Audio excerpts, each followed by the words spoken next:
All right, let's talk about the tech we use every single day.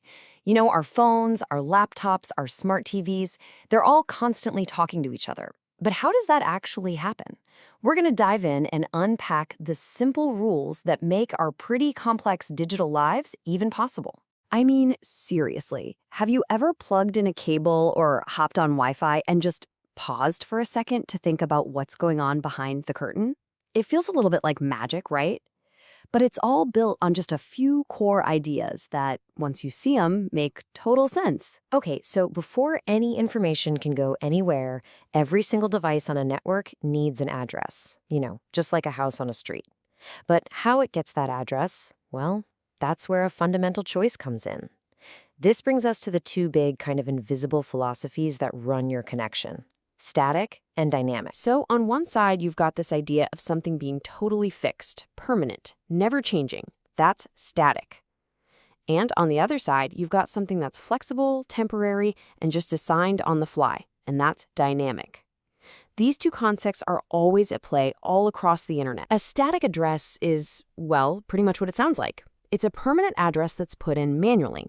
The best way to think about it is like your home address. It just doesn't change.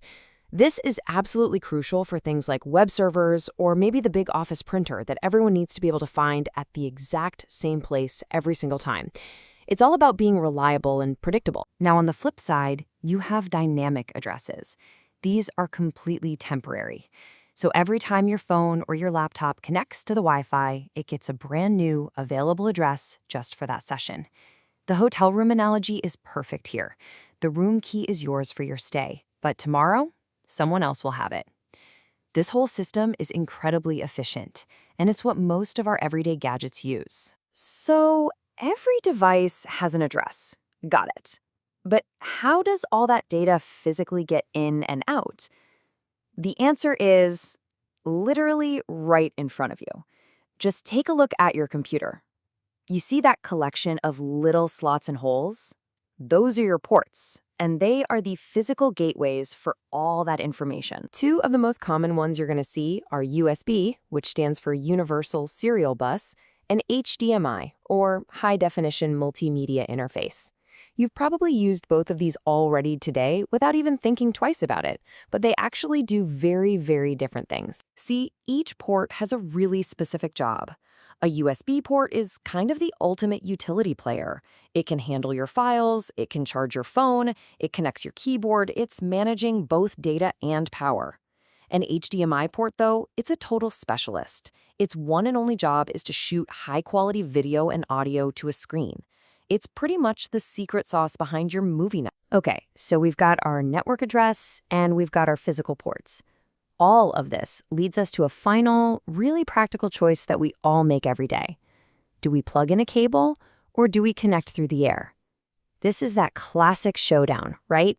Wired versus wireless. And this really boils down to a fundamental choice. Do you want the raw, super dependable power that comes from a physical cable?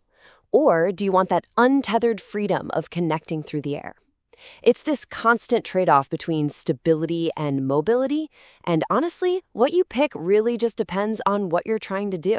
And here's that trade-off in action. A wired connection gives you your own private lane on the data highway. It's just going to be faster and more reliable because that signal is neatly contained inside a cable. That makes it perfect for something like competitive gaming or streaming a 4K movie. Now, wireless, on the other hand, gives you amazing mobility.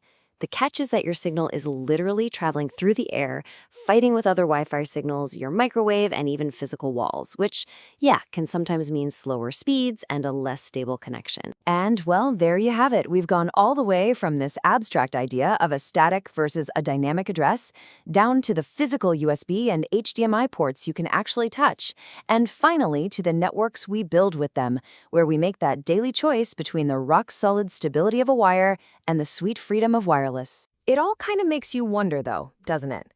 As basically everything, from our watches to our fridges, goes wireless, is there a point where our need for pure, unshakable speed and reliability gets so intense that the humble, dependable wire actually makes a huge comeback?